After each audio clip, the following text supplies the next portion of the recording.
Olá, meus irmãos, bem-vindos ao canal Ministério Palavra do Senhor. Vamos dar continuidade ao estudo da Bíblia, hoje encerrando o livro de Atos dos Apóstolos, capítulos 27 e capítulo 28. Vocês vão perceber que esses dois últimos capítulos vão falar estritamente de Paulo, assim como os anteriores. Isso aqui e também vocês vão perceber que aqui tem a viagem de Paulo para Roma, a tempestade do naufrágio. Vocês vão perceber, vão ter a sensação de que o livro foi interrompido de maneira abrupta, de maneira brusca, não houve uma continuidade, né? Capítulo 27 vai tratar da viagem de Paulo para Roma, que Paulo, naquela questão do julgamento, ela pediu para ser julgado por César. Ele era cidadão romano. Quando ficou decidido que navegariam para a Itália, navegariam primeira pessoa do plural, navegariam. Paulo e alguns outros presos foram entregues a um centurião chamado Júlio, que pertencia ao regimento imperial. Embarcamos no navio de Adramítio, que é uma localidade, né? De Adramítio, que estava de partida para alguns lugares da província da Ásia. E saímos ao mar, estando conosco Aristarco, um macedônio da Tessalônica. No dia seguinte, ancoramos em Sidom, e Júlio, num gesto de bondade para com Paulo, permitiu-lhe que fosse ao encontro dos seus amigos, para que estes suprissem as suas necessidades. Quando partimos de lá, passamos ao norte de Chipre, porque os ventos nos eram contrários. Tendo atravessado o mar aberto ao longo da Cilícia e da Panfilha, ancoramos em Mira, na Lícia. Ali o centurião encontrou o navio alexandrino que estava de partida para a Itália e nele nos fez embarcar. Navegamos vagarosamente por muitos dias, tivendo dificuldades para chegar a Cnido. Não sendo possível prosseguir em nossa rota devido aos ventos contrários, navegamos ao sul de Creta, de fronte de Salmona. Interessante a gente observar o detalhe da narrativa de Lucas, né? Você vê que é detalhado mesmo. Costeamos, aí estava com dificuldade, costeamos a ilha com dificuldade e chegamos a um lugar chamado Bons Portos, da cidade de Lazéia. Né? E aí, eles continuaram navegando, Paulo já tinha avisado para não navegar porque estava com problema, né? E aí vai ser narrada a questão da tempestade. Começando a soprar suavemente o vento sul, eles pensaram que haviam obtido o que desejavam, por isso levantaram âncoras e foram navegando ao longo da costa de Creta. Pouco tempo depois encadeou-se da ilha um vento muito forte chamado Nordeste. O navio foi arrastado pela tempestade sem poder resistir ao vento. E assim foi com dificuldade conseguimos recolher o barco salvo-vivo. E aí você vai vendo aqui que tem todo um contexto montado, tem toda uma narrativa montada, os portos em que pararam, o navio que embarcou, tem todo um contexto aqui, né? Visto que os homens tinham passado muito tempo sem comer, né? Durante daquela tempestade, ficavam todos aflitos, Paulo levantou-se diante deles e disse: os senhores deviam ter aceitado meu conselho de não partir de Creta, pois assim teriam evitado este dano e prejuízo. Mas agora recomendo-lhes que tenham coragem, pois nenhum de vocês perderá a vida, apenas o navio será destruído. Pois ontem à noite apareceu um anjo de Deus a quem pertenço e adoro, dizendo: Paulo, não tenha medo, é preciso que você compareça perante César. Interessante, meu irmão, minha irmã, que tem aqui a narrativa de quais eram os ventos. Os ventos nordeste, né? Falando aqui do vento nordeste, o conhecimento do vento, né?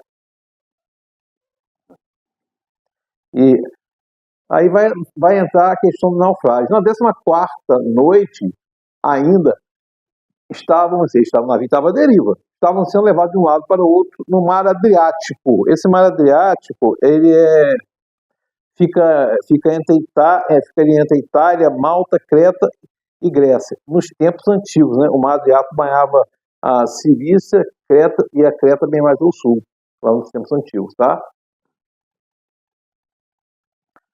Quando, por volta da meia-noite, os marinheiros imaginaram que estávamos próximos da terra. Lançando a sonda, verificaram que a profundidade era de 37 metros.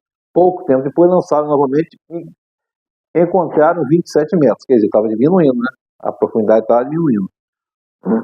Temendo que fôssemos jogados contra as pedras, lançaram quatro âncoras da popa e faziam pressa para que amanhecesse o dia. Então Paulo disse ao centurião e aos soldados: se esses homens não ficarem no navio, vocês não poderão salvar-se. Tinha muitos que queriam pular, achando que o mar ali estava raso, né? Com isso, os soldados cortaram as cordas que pendiam o barco salva-vidas e deixaram cair. Pouco antes do amanhecer, Paulo insistiu que todos se alimentassem, dizendo: hoje faz 14 dias que vocês têm estado em vigília constante, sem nada comer. Agora eu lhes aconselho como algo, pois só assim poderão sobreviver. Nenhum de vocês perderá um fio de cabelo sequer. Tendo dito isso, tomou o pão, deu graças a Deus diante de todos. Meu irmão, minha irmã, e isso aqui a gente nos chama atenção a fé de Paulo, a certeza do Deus que Paulo serve, do nosso Deus, e sobretudo chama atenção aqui, mesmo na aflição, ele partia o pão, compartilhava o pão. Todos se reanimaram, depois comeram, né?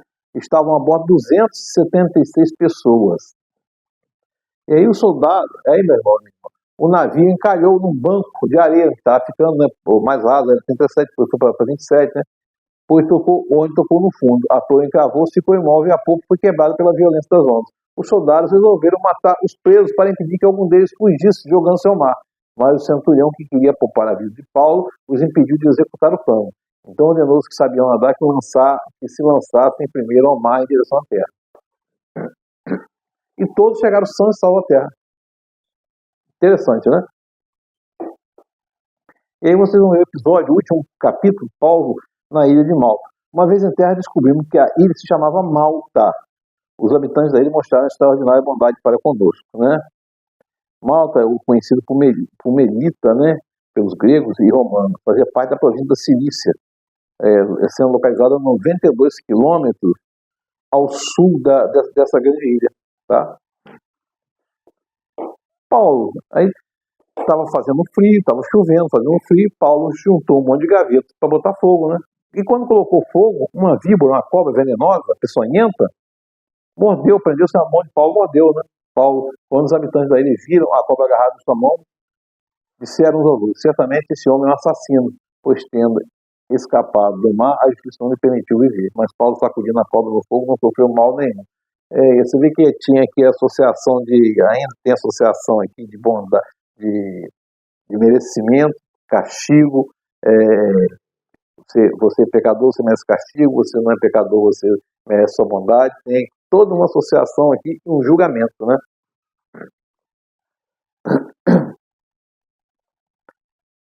E aí, ficaram observando se Paulo ia morrer, aconteceu alguma coisa. E aí, não aconteceu nada com Paulo, eles acharam que Paulo era um deus.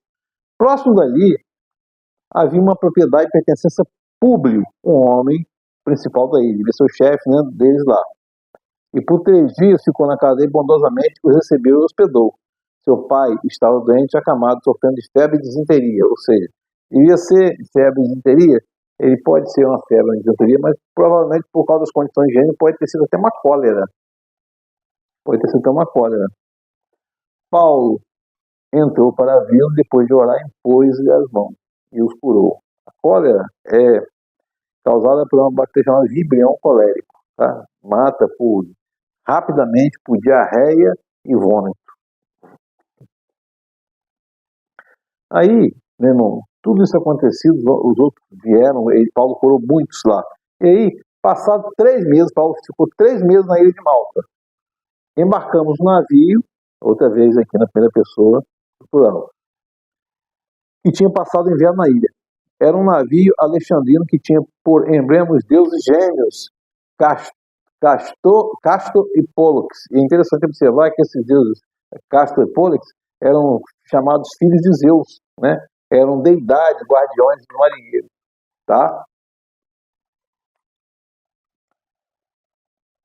Guardiões do marinheiro. E aí, meu irmão, minha irmã, aportando em Siracusa, ficamos ali 3 dias. Dali partimos, chegamos ao Régio.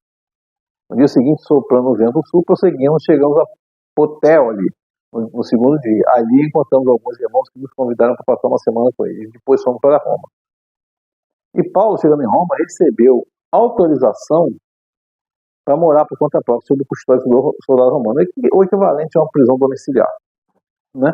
3 dias depois, né, Paulo convocou líderes judeus. Quando eles se reuniram, Paulo lhes disse: meus irmãos, embora eu não tenha feito nada contra o nosso povo, nem contra os costumes dos nossos antepassados, fui preso em Jerusalém e entregue na mão dos romanos. Por causa da esperança de Israel que estou preso a estas algemas. Quem é a esperança de Israel? Jesus Cristo. Né? Eles responderam: não recebemos nenhuma carta da Judéia a seu respeito. E um dos irmãos que vieram de lá relatou ou disse qualquer coisa de mal contra você. E Paulo, no final, vai fazer uma declaração: bem que o Espírito Santo falou aos seus antepassados por meio do profeta Isaías. Vá a esse povo e diga: ainda que estejam sempre ouvindo, nunca entenderão. Ainda que vocês estejam sempre vendo, jamais perceberão. Pois o coração deste povo se tornou insensível de má vontade. Ouviram com seus ouvidos e fecharam seus olhos. Se não fosse assim, não poderiam ver com os olhos, ouvir com os ouvidos, entender com o coração e converter-se, e eu os curaria. Aqui o profeta está narrando o profeta Isaías. E por 2 anos inteiros, Paulo permaneceu na casa que havia alugado, recebia todos que iam vê-lo, pregava o reino de Deus e ensinava a respeito do Senhor Jesus Cristo abertamente, sem impedimento algum. Aqui, vocês estão vendo aqui, então, o capítulo foi encerrado aqui, se percebe que encerrou abruptamente. E vocês estão vendo aqui que Paulo está em Roma, mas vocês têm que lembrar que depois vem as cartas de Paulo, e durante essa dinâmica de Atos Apóstolos, quando ele está mostrando a perseguição da igreja, o crescimento da igreja, a expansão do evangelho, Paulo escreve as cartas dele nesse contexto todo. Tá? Então, quando a gente começar a estudar as cartas de Paulo, primeiro aos Romanos, as cartas não são em ordem cronológica, a gente vai estudar isso mais na frente. E vocês vão perceber que ele está dentro do contexto de Atos ainda. Tá? Os livros são pedagogicamente separados, e as cartas também dessa forma. Meu irmão, minha irmã, meu irmão e minha irmã, que o Espírito Santo de Deus esteja sobre nós, confortando sempre. Deus abençoe.